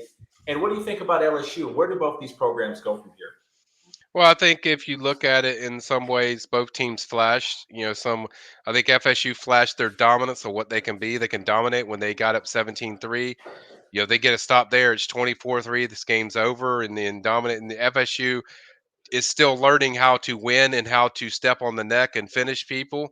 So they flash their dominance, and then the LSU flash kind of what Jaden Daniels is when you watch him. He's just difficult to bring down. He's a great weapon. Obviously, he was inconsistent throwing the football on this evening, but they certainly flash with the athletes they have. They have a really good Mm-hmm. receiving corps. I know Malik Neighbors fumbled two punts in the game, but that's a guy that I know LSU is very high on, and certainly they'll answer the bell. Obviously, first thing for LSU is they got to get their team together. I mean, you got guys taking stuff off their Instagram after one game.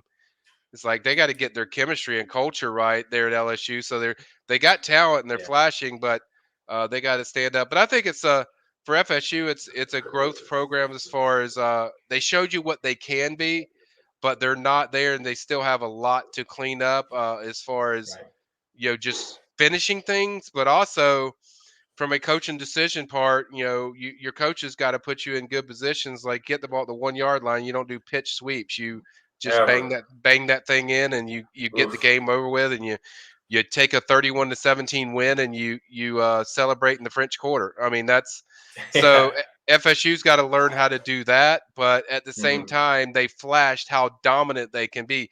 And if I'm an ACC team, I'd be pretty scared if this team ever gets it together.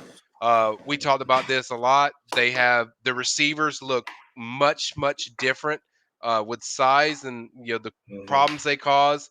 Micah Pittman's a great table setter. He finds ways to get open. Johnny Wilson's just a massive human being that can run. That is just a matchup problem. And then certainly Deuce Spann and these other guys and they don't even have Winston Wright yet. They haven't even played him yet. Right. So they Terry have Winston, or excuse me, yeah, Wilson, Pokey. I mean, big game Pokey. I mean, yep, one-hander salamander, through yeah, pass interference and everything else. Just cut the celebration next time, Pokey, if you're watching this, please. yeah, yeah. Just score on him, sell out on the sideline so we don't give him the 15 yards back. What a game from Pokey, man. But Shout out I've to Pokey. said this before about FSU because I've been to practices and I don't. I think the nation saw it last night, but I don't think the nation truly appreciates and understands how much talent these guys usually have. I think people are looking like Norville's last few years where they didn't finish 500. It's like, well, when you go to practice and you see these guys out there, there is a lot of talent on this team. And I've already went through the offense. On defense, their defensive line was stellar. Jared Verse was just destroying everything in his way. They couldn't do anything with him. The BBs are very aggressive. Certainly gave probably on paper, this wide receiver group was supposed to be one of the top, if you go by stats, one of the top groups out there. And this FSU Hmm. group did a really good job containing them. Hmm. Linebackers is certainly a big improvement. Kalen DeLoach and certainly Tatum Bethune and even DJ Lundy. So, you see the grasp of them being able to compete with every team they play, but they're still learning. They're still it's still a growth in process. They're still climbing, as Mike Norvell likes to say. They're still getting there. So there's a work in progress, but it's scary if they put that part of the game we saw where they jumped out to a 17-3 lead and they put that into finishing that for a full game or a full half. That's where FSU could be scary, and they could be one of the teams to keep an eye on just in the ACC if that continues to evolve. That's what we kind of look for. But certainly, didn't matter how it was going to happen. Block, extra point, or whatever. That was a massive moment for this program that was desperately searching for a national win and to put themselves to let college football know, like, hey, hello, we're here, we're ready, we're ready to take the next step. And the only way they took the next step was winning this game by some capability, and they got the job done. Now they're 2-0, and now they have to build off that, in a few weeks when they go on the road against Louisville. So I think uh, I think it's a massive moment for the FSU program to kind of get their signature national moment. Yeah, absolutely. I mean, at the end of the day, just speaking, as two guys really invested in FSU specifically, just elated to get the win. Have the utmost respect for LSU as a program and their ceiling and their V12. I mean, they can go and win a national championship any given year because they've got that level of talent and the buy-in, the $10 million coach. I mean, for us to go match with those guys, athlete for athlete, and dominate them. Frankly, I thought we kicked the shit out of Yeah. them for Yep. 56 minutes, up They two did. scores, two different times in the fourth quarter, running at will, completing. I mean, mashing the ball down their throat at times. It was very impressive. And the last thing I'll leave with that is the argument is always, DBU, who's DBU? Well, Pokey Wilson went for 7 catches, a buck 02, and 2 touchdowns. LSU's top receiver went for 46 yards. Did have 2 touchdowns, but 46 yards. That last touchdown came in a play they shouldn't have even been able to get off. If your knee touches the ground with a second left, the referee literally can't spot the ball and roll the whistle and get out of the way in 1 second. The game was over. That play should have never happened. So, Yep. yes, he got 2 touchdowns, but that's Big 12 officiating. They got that wrong. That you can't get a playoff in 1 second. The ref has to spot the ball and then get out of the way, but he's rolling the clock as he spots it. The time would have expired. So they got a free play, free timeout, whatever. But if we're talking about DBU, I think our DBs look better. I'm pretty sure Derwin James went to Florida State. Pretty sure Jalen Ramsey went to Florida State. That's the best safety, best corner in the NFL. So, yeah, for now, let's go ahead and take that mantle back.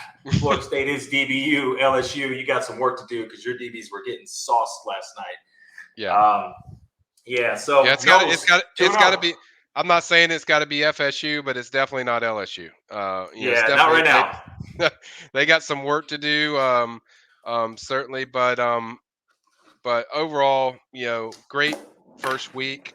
Certainly a massive week for certainly teams like Florida, Florida State. I think both of those teams, in-state wise, made a big statement with their wins. I think FSU's over LSU, and both of them were kind of out of the blue, where you had to pull something out your butt to get a big play and make it happen. But both of them made it happen, and I think it was big weeks for Florida and Florida State. But we got some big weeks coming up. It's only going to get Mm-hmm. crazier, and I can't wait, Yep. man. I'm ready.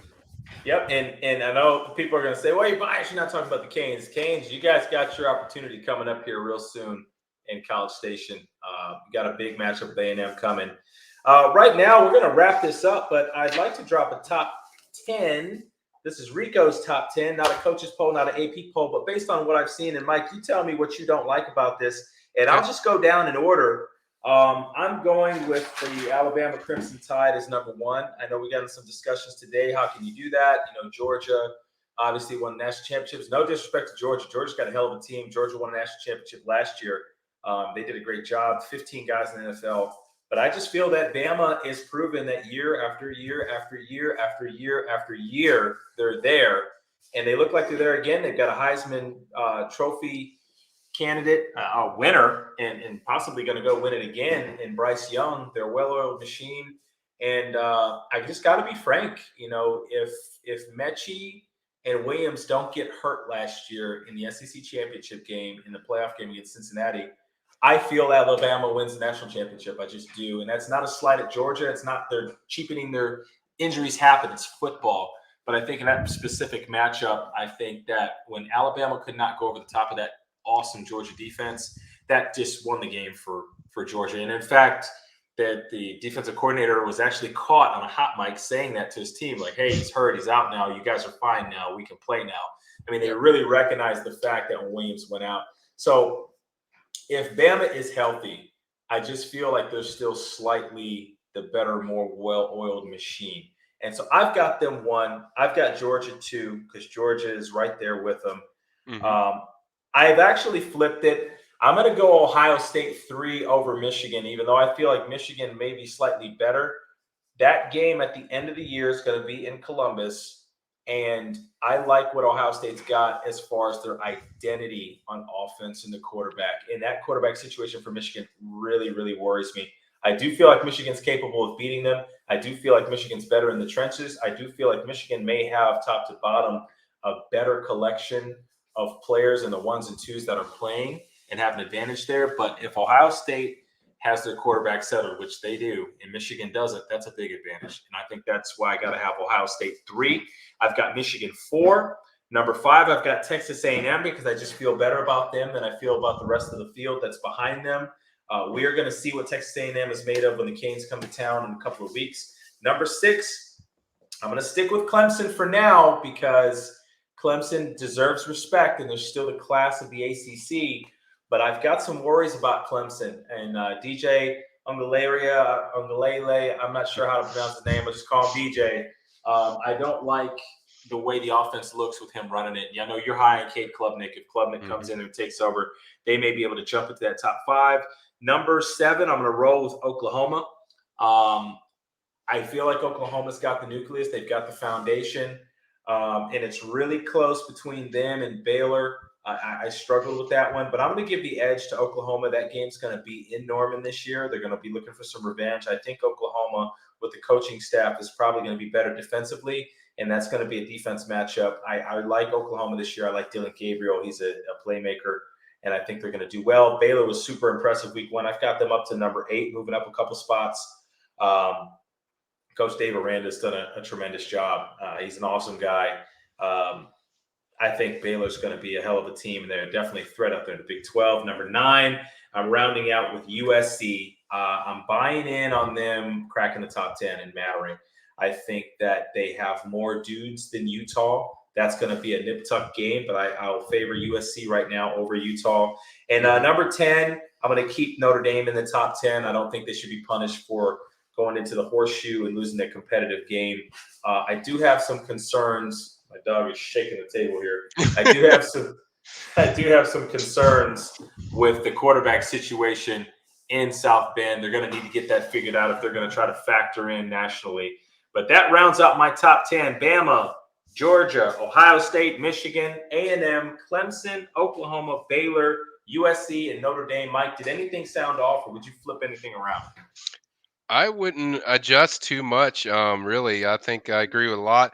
My reason I would have Ohio State is they beat a top 10 team, so you Yeah, can't have Michigan ahead of them until Michigan plays some top 10 teams. So that would right. be why I would keep them.